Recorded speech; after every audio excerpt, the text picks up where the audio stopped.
Matikas na mayor. Tikas na mayor ng Manila ngayon. And we would like to welcome, of course, our mayor, Francisco Isko Moreno. Good morning.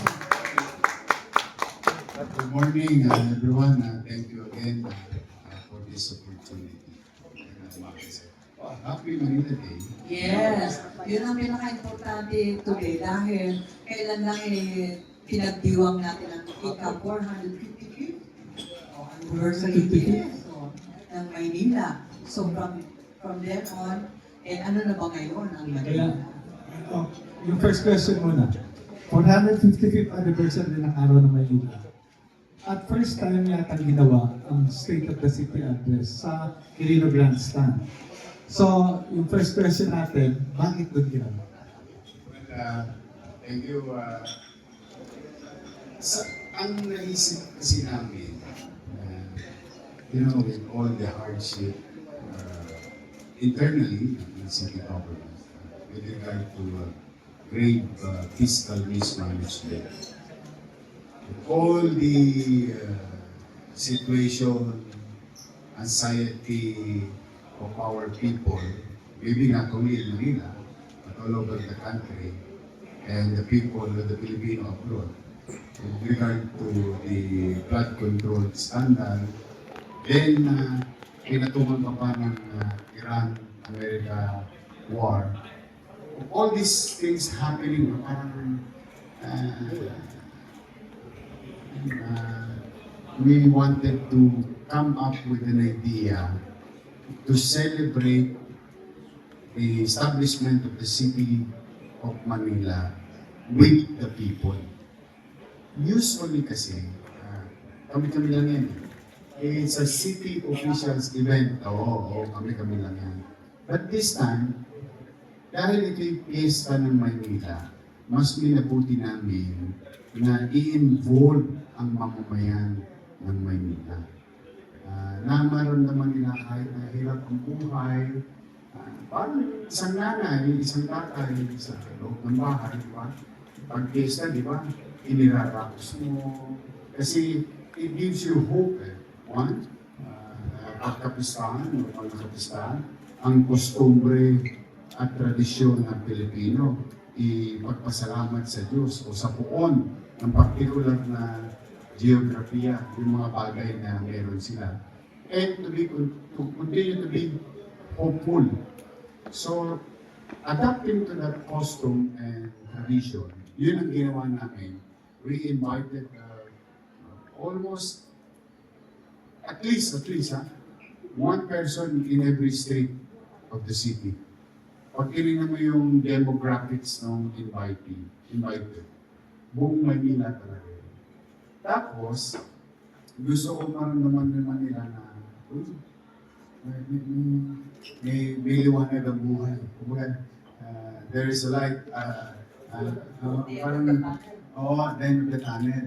Para maging hopeful, masaya, good vibes, chill, bonding ng community, even yung mga barangay official na hindi nagpapangita, kasi sa ibang barangay sila, organization, businesses. Then, gusto rin namin bigyan ng pagkakataon yung ibang mga Manileño na matikman yung mga pagkaing magagaling na kinikilala ngayon sa Manila, whether it is Fusion Alley, whether it is Subo, whether it is Pandacan, whether it is Tondo, Sampaloc. Makikita mo halos lahat doon ay mga sumikat na Manileño na nagtitinda. So, yun ang gusto namin atmosphere. An event, a celebration, but people-centered celebration. At the same manner, we wanted to report yung ano na ang kalalagayan ng Luzon after 1 year. Ano na nga po ba ang kalalagayan ng Luzon after 4 years na pamumuno po ninyo sa Maynila? Actually, 1 year pa lang ulit. Kasi yung 3 years, punong muna, we're okay. Despite the pandemic, economically, domestic, local. We're doing fine, but when I left, we were shocked of the situation. But we try to, instead of pointing fingers, but we don't. It is our obligation to state facts. You know? It's not about pointing fingers. After stating facts, we created some actions, financial engineering, behavior, discipline, efficiency. After 1 year from the ICU, I think kaya financial ICU, yung Maynila. I think, no, modesty aside, today we can honestly state and say we are in the recovery room. Oh. Ibig sabihin, we are not still off the hook. If we misbehave with regard to management of our limited resources, we may suffer the same thing. But for now, and I am grateful to the taxpayers, that's one, primary. Second, I am grateful to City Hall bureau chiefs and department heads and its employees because everyone is really participated, contributed to our recovery and growth for the last 12 months since July 1 of 2020. John, nabanggit mo yung flood control, no? Nabalitaan ko, pinahukay mo yung likod ng City Hall, ginawa ng culvert para pagka magiging imbakan na ito ng mga tubig ulan. Tapos na ito, ano? Yung before I left, during that term, in 2019-2022, I commissioned a study, drainage study of the city. And it came up with drainage master plan. When I assume, I received it because natapos yung plan ay yung study, I think March of 2025. But it was not attended. But when I assume this new Monday, binasa agad namin drainage. Doon na namin nakita na ang mga drainage system ng Manila walang chat group. Hindi nag-uusap, hindi nagpapangita. Sabi namin. Kasi maraming gumagawa ng drainage, no? Para lang for purposes of public information. Kaya gumawa ng MMDA, kaya gumawa ng lokal na pamahalaan, kaya gumawa ng DPWH. At the same manner, pinakalabal din natin yung ating mga ilalim ng lupa sa kalsada ng mga private sectors. Kaya yung Manila Water, Manila, or even other communication cables. No? So marami gumagalaw ng kalsada.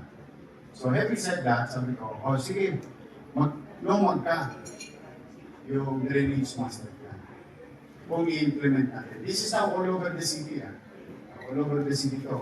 Whether it is from Espanya in Mabuhay, and in Arten, in Nabotas, Manila, whether it is in Vito Cruz, Pasay, Vito Cruz, Makati, San Juan, Manila, Quezon City, Manila, at Caloocan, Manila, Arpapa.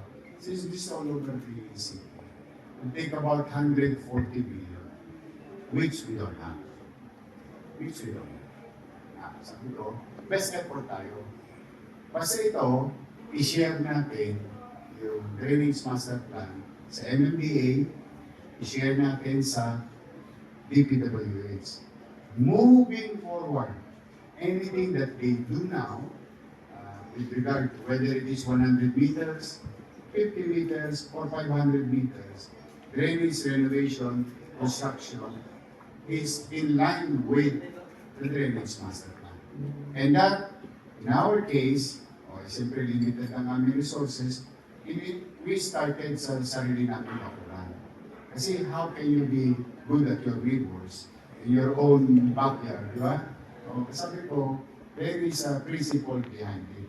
Tapos subukan natin kasi talaga pa binaba ang sityo ng araw pa. Pero hanggang bukong-bukong lang. Yung nakaraang taon, may umabot na ng tuhod. So there must be a problem. So we started there, and that's what you saw, yung about culvert. Itong culvert na to, meron ditong single barrel, double barrel, and triple barrel. May mga area, talagang pinilit namin i-maximize despite the challenges of above, on top of it is there is poste ng LRT. It's an engineering challenge. But we did, lahat yun, hanggang doon sa UDM, hanggang dito sa platform na luma natin, kung saan si Mayor Lacson. Tapos, yung papuntang SM. So, Loto, Roseros, all the way to pumping station ng MMDA. Which in this case, in fairness to Chairman Artes, nangako siya na i-double capacity niya yung pumping station via Pasig River doon sa likod ng Comelec, NTC, SDO, may pumping station doon. So, ngayon, nagawa na yung culvert na yung backbone nagawa na,